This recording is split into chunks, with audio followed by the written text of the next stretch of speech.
उत्तर प्रदेश के मुख्यमंत्री योगी आदित्यनाथ के इस बयान पर उत्तर प्रदेश सरकार में मंत्री दयाशंकर सिंह ने कहा है कि ये बयान मुख्यमंत्री का ये देश के लिए है, देश के हित के लिए है, देश के लोगों के लिए है। सुनिए क्या कहना है उनका।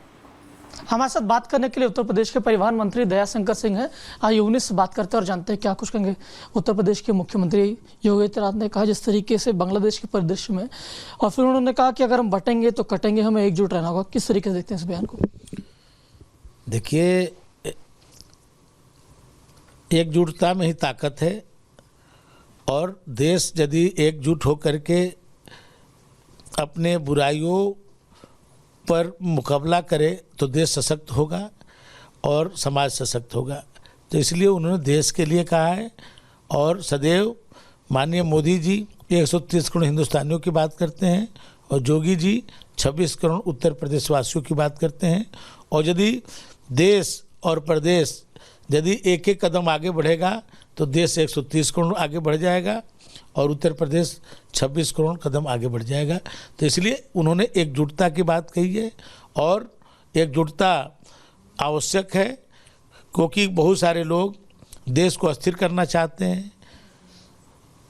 जो विदेशी भाषा जो बोलने वाले लोग अपने ही देश में हैं, तो इसलिए हम सब एकजुट होकर के अपने समाज को संगठित करें और आगे बढ़ें। लेकिन जब एकजुट होने को लेकर बात की जब हिंदुओं को, तो कई ऐसे लोग हैं जिनको ऐतराज़ भी है, उस पर अपने ऐतराज़ भी जता रहे हैं। ये ऐतराज़ वही लोग जता रहे हैं जो जाति, मजहब और क्षेत्र के आधार पर बात करते हैं। वो सदैव वोट की राजनीति करते रहे हैं लोग, और इसलिए समाज को बांटने वाले लोग ही इस तरह का विरोध करते हैं। एक और बात उन्होंने कही कि फिलिस्तीन की सब बात करता है, लेकिन बांग्लादेश में जिस तरीके से हिंदुओं के साथ अत्याचार हो रहा है, मंदिरों को तोड़ा जा रहा है, कोई इस पर कोई जिक्र नहीं कर रहा, कोई चर्चा नहीं। ये सही है, जो हर छोटी छोटी बातों पर बयान देने वाले लोग और आंसू बहाने वाले लोग आज हिंदुओं पर इतना बड़ा अत्याचार हो रहा है उस पर मौन है। उनको लगता है कि हमारा वोट बैंक खसक जाएगा, इसलिए वो नहीं बोल पा रहे। और आप देखिए कि आज इतने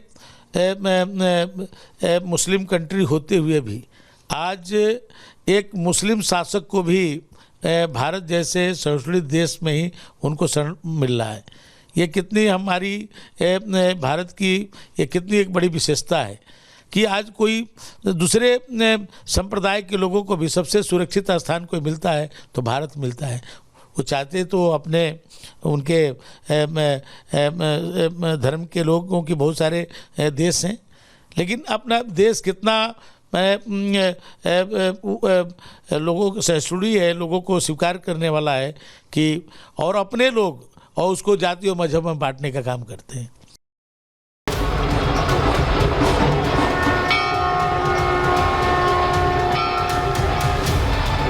एक रहेंगे लेकर बटेंगे तो कटेंगे।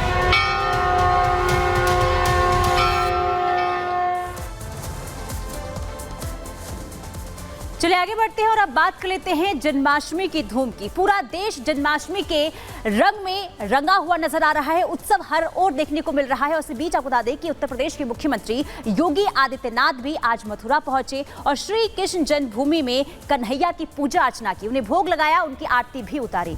आपको दिखाते हैं कैसे मुख्यमंत्री योगी आदित्यनाथ भक्ति में लीन नजर आए।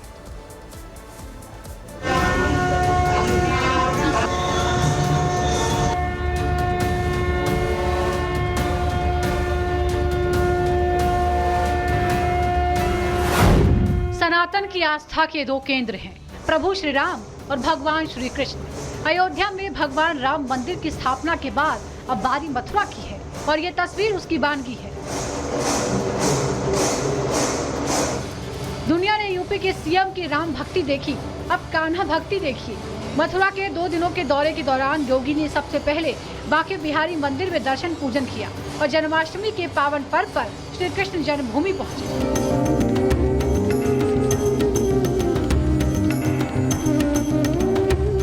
बांके बिहारी के दर्शन पूजन किए और फिर राधा कृष्ण युगल जोड़ी की आरती उतार कर पूजा अर्चना की।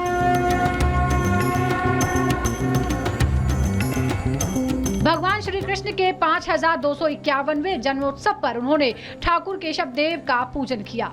इसके बाद वो गर्भगृह पहुंचे और भक्ति भाव के साथ मंत्रोच्चार किया।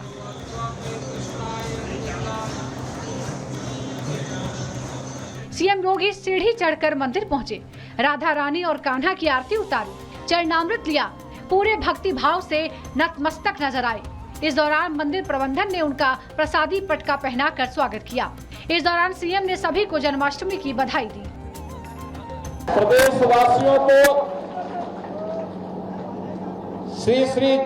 श्री कृष्ण जन्माष्टमी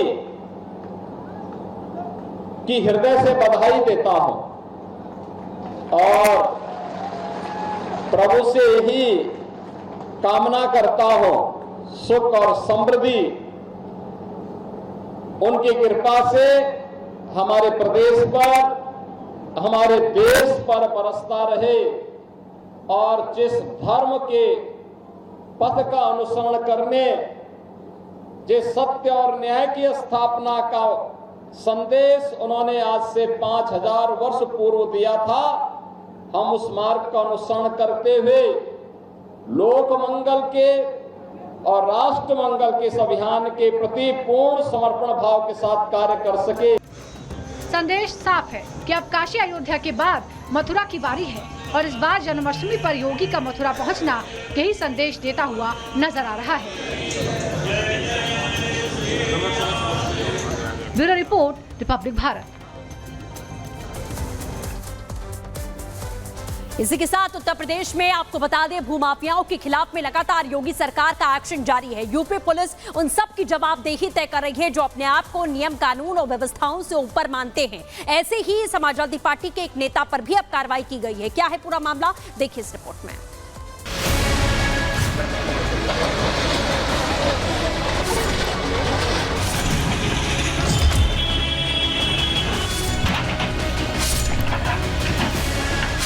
यूपी में योगी सरकार लगातार माफियाओं और सरकारी जमीनों पर अवैध कब्जा करने वालों के खिलाफ अभियान चलाती रही है। सूबे में अपराधियों के खिलाफ सरकार का जीरो टॉलरेंस कायम है। सीएम योगी आदित्यनाथ कई मौकों पर इसका जिक्र भी करते रहे हैं। जिन लोगों ने जमीन के धंधे के साथ जुड़ करके पर्यावरण को नुकसान पहुंचाने का काम किया और भूमाफिया बन करके लोगों को ठगने का काम किया, ऐसे भूमाफियाओं के खिलाफ भी कार्रवाई करते, एफआईआर लॉन्च कराते, उनके खिलाफ कार्रवाई की। सीएम योगी का भूमाफियाओं के खिलाफ एक्शन नजीर बन रहा है। इसी क्रम में पूर्व विधायक और समाजवादी पार्टी के नेता असलम चौधरी को गाजियाबाद पुलिस ने गिरफ्तार किया है।